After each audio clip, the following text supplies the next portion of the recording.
There are thousands of DOS games. Most of them are terrible. I play one selected at random with a 20-minute time limit and record it live.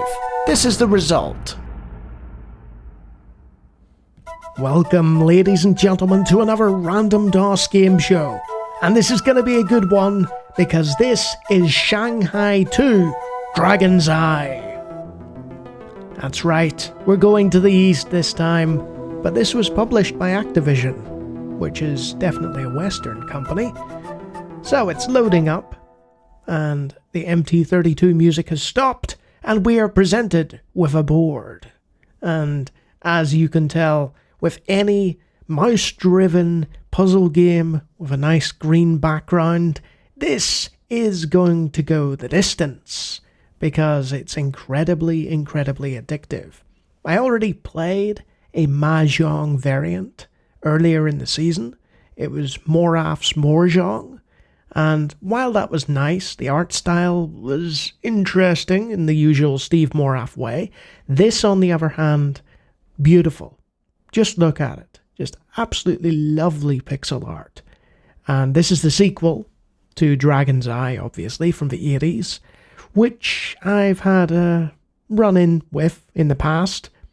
Could never get it working properly.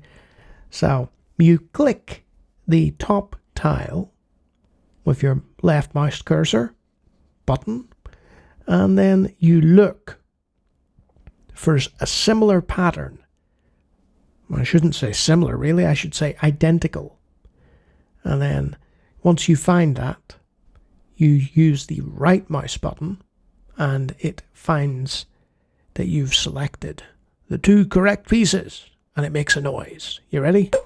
Oh, very satisfying. So, this is one of those games that's infinite. I've spoken about them in the past. Interesting. That didn't work. That's because there are tiles to the various sides. You can only select certain tiles. There is a rule set to it all. You can look it up. I can just try and bumble through as I go along. Yeah, you see that one, I can't do anything about that currently. But these two, nope. Because that's covered by that. It's like a sort of pyramid that's called the Dragon. There's nothing to do with Bruce Lee. And you have to steadily deconstruct the dragon, but there's only a set number of moves that you can do that actually works. Look at those lovely leaves. That's just beautiful. But I don't see any leaves. So that could be a problem. But it's okay, because I'm not going to try and complete this one. And if you ever get stuck, you can just be like, hey, why don't I just completely restart everything? You know? But Lawnie, you're not playing it correctly. Yeah, you should know by now on this channel that I don't necessarily play everything correctly. Let's see. I can't select that because it's underneath, I believe. Somebody can correct me in the comments if I'm wrong there. Some lovely script. Look at that. So let's have a look at the options. You've got load layout and load tile set. You can turn off the various animations and sound effects. And you've even got a preferences screen. So you can have background music during the game. That sounds nice. And you can change the screen colors. Okay, sounds good. Oh, very satisfying. Yeah, I can get behind that. So, we have rules, how to play, guide to tiles, Hall of Fame, find a match. So you can just say to the computer, hey, can you find a match for me? And it says, hey, those two match. And you can accept that choice and say, good choice, computer. So it's all about finding the isolated little tiles. And that music is probably going to repeat. So I'll just leave that off for now. It's like having background music in solitaire, you know? It's like, not sure that's a good idea. So let's hit new game. And you can see there's actually 3 different modes. You've got Shanghai Dragon's Eye and Tournament, and you can play against other people. And more importantly, much like some of the later solitaire programs, you have the option to set whether you want a winnable layout or not. So it's all randomly generated, but you can reduce that random generation by having it pick from a subset of boards that are completable to prevent you from, getting frustrated when you realize, oh, I can't win. So let's just load another board. And there's a wee bit slowdown as it loads everything up. And there we are. Right. Let's see if I can do any better this time. And there's a real feeling of, I wouldn't say contentment, just a relaxation, I guess. It's very zen. I'm not sure that's the right term to use for this. But yeah, you could just sit and play this indefinitely. And it's something that a lot of games developers aren't very fond of. They don't like that idea of a game being infinite. Because if you create a game that's so good that, it can never be topped or replaced, then, oh my goodness, see that animation there? Then what impetus does the public have, the gaming public, for buying another game? If you make a game that's so perfect and so wonderful and so complete, then why go any further? They could just play that forever. Like something like NetHack, something like Shanghai. It's something I've been thinking about for a good while, because there are certain games that have a fan base of people, and that's just it. That they're like that. This is the game I play, and the capitalistic society would dictate that as a sort of lost seal, really. Can't quite get that. So let's go to help, and we'll go to rules. Shanghai is a game of strategy, memory, and luck. There are 144 tiles arranged in one of 13 layouts, based on the Chinese lunar calendar. More other layouts you can create. The object of Shanghai is to remove all the tiles from the layout, one bear at a time. We've sort of been doing that. To be removed, both tiles in the pair must be free at the same time, and they must match. A tile is considered free if there's nothing on top of it, and it can slide out to the left, to the right, or both. Right. So a tile which can only slide towards the top or the bottom of the screen is not free. I'll probably forget that rule. So it needs to slide to the left and the right. That makes a lot of sense. That helps. So, for instance, I can select that because it can slide to the left. But this here, its corresponding piece, cannot slide to the left or the right. Likewise with that one. So what if I select that one and that one? Yeah. Oh, lovely little harp sound effect. Yeah, I can get behind that.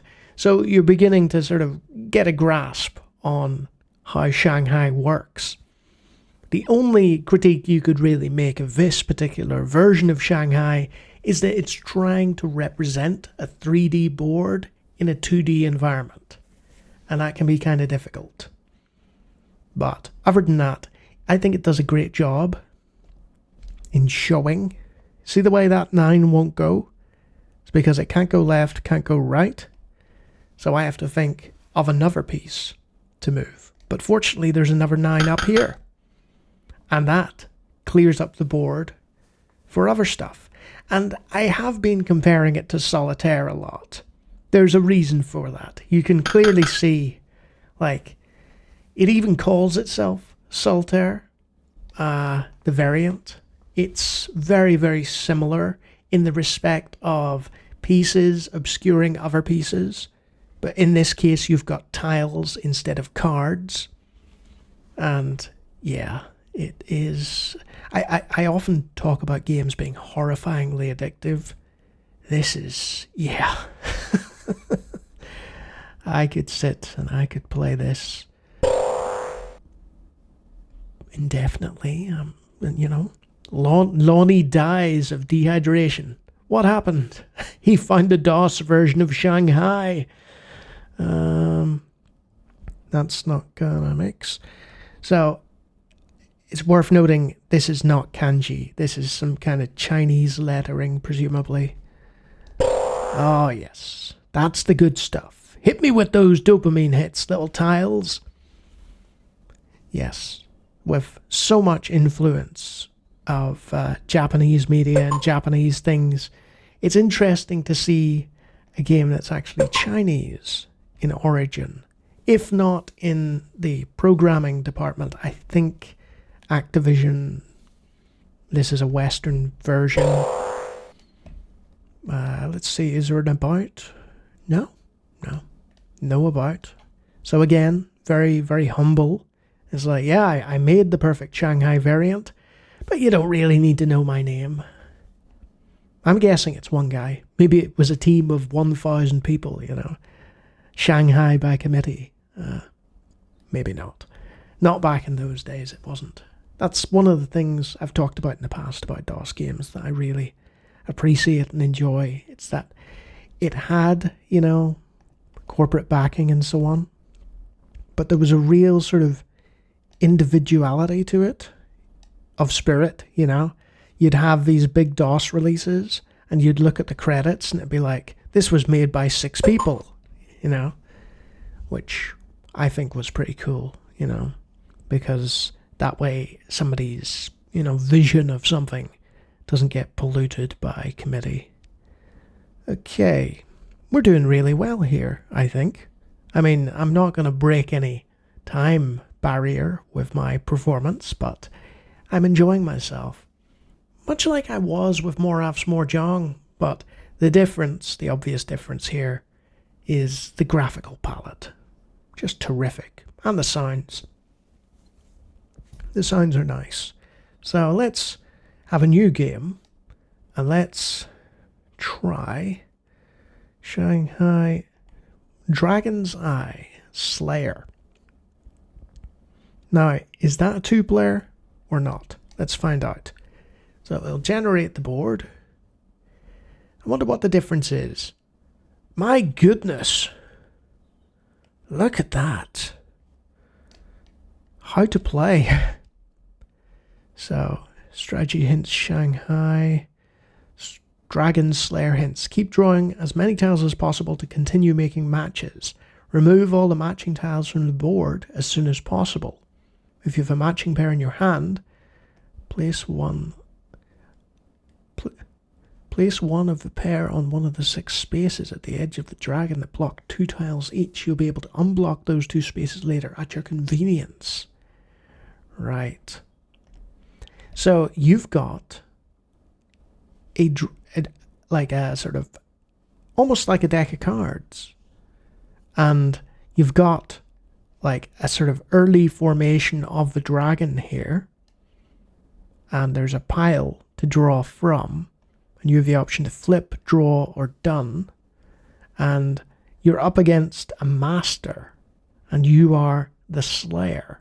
Now, I wonder, is the master like some kind of GM mode that the computer is involved in?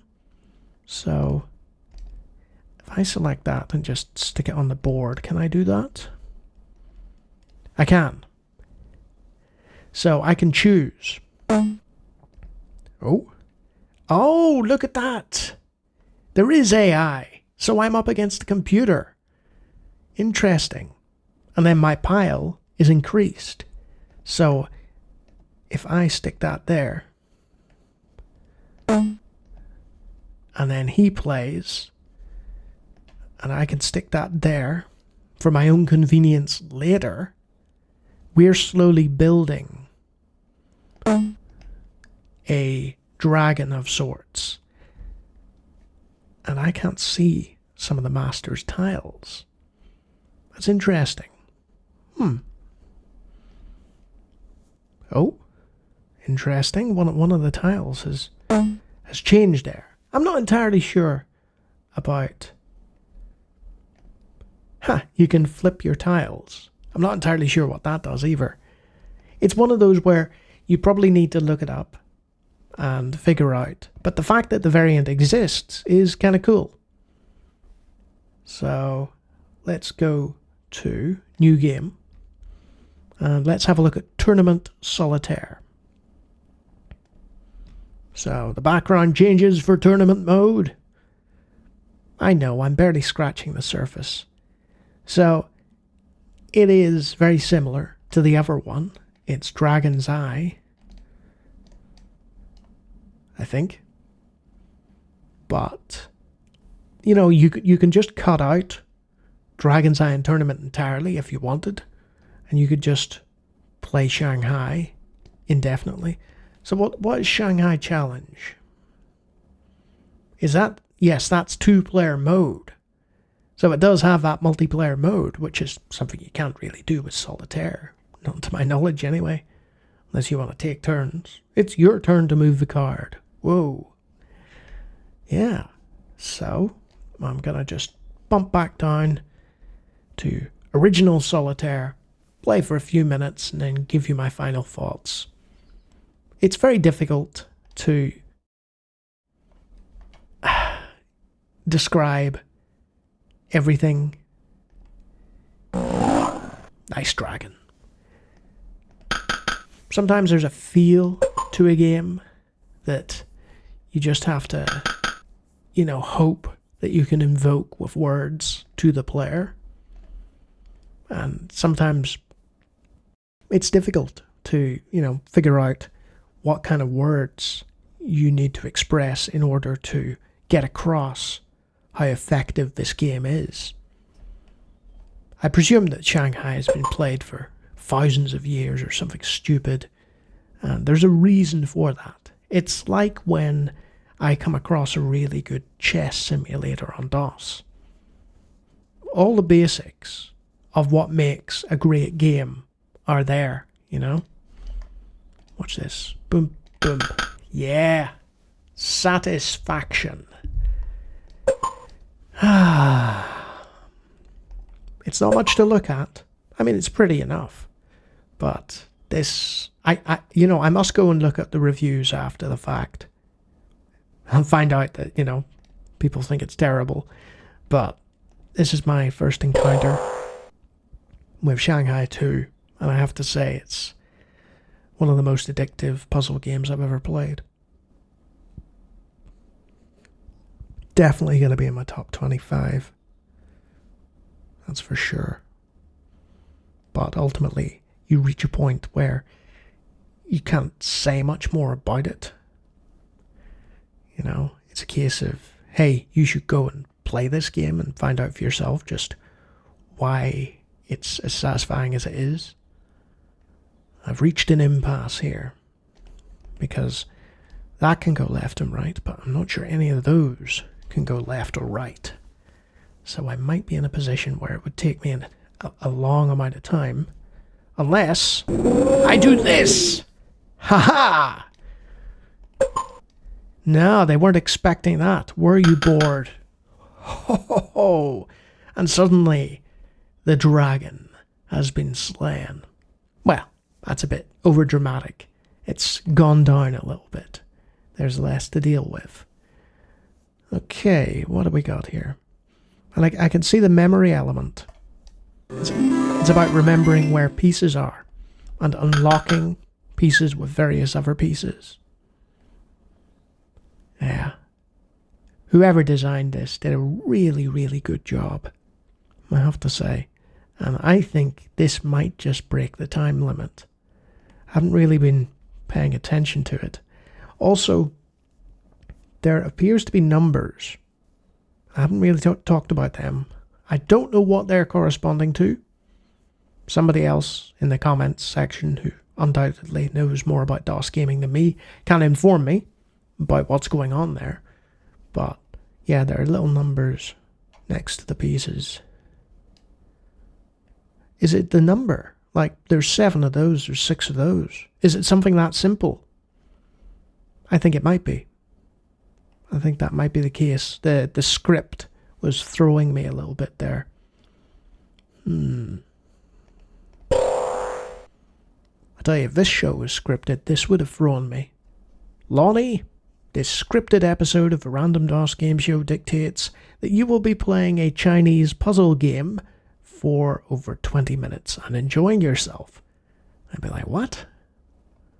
That doesn't sound right. Let's see. You know, I'm that caught up in it that this is really becoming quite rambly and stream of consciousness.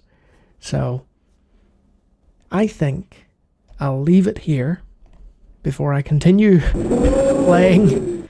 I keep adding to my enjoyment. Look, I keep finding things and I keep lowering the dragon. Okay. Stop. It's actually one of the I found another. Every time I move to stop the game, I find another piece. So I'm just gonna put my hands up. It's a very rare occurrence on the show where I actually have to physically sort of move my hands away and say, right, stop. Stop yourself from playing this more. But yeah, Shanghai II Dragon's Eye is the best Mahjong game that I've played on DOS. And the graphics are lovely, the sounds are entertaining, and it's got that solitaire thing going for it.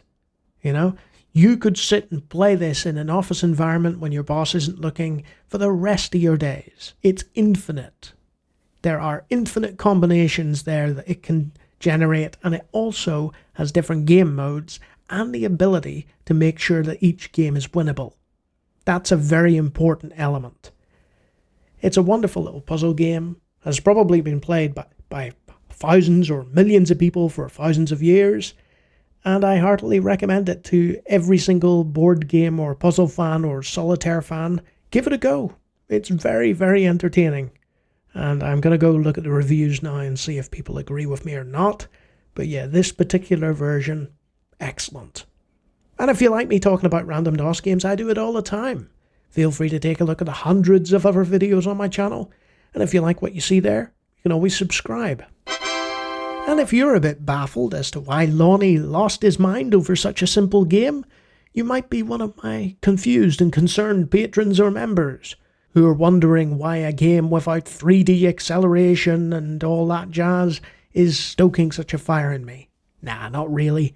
They understand a good game is a good game. And they know more about DOS gaming than I do, but keep that on the down low. So yeah, wonderful, wonderful game. Super surprised. And really enjoyed myself. Until next time.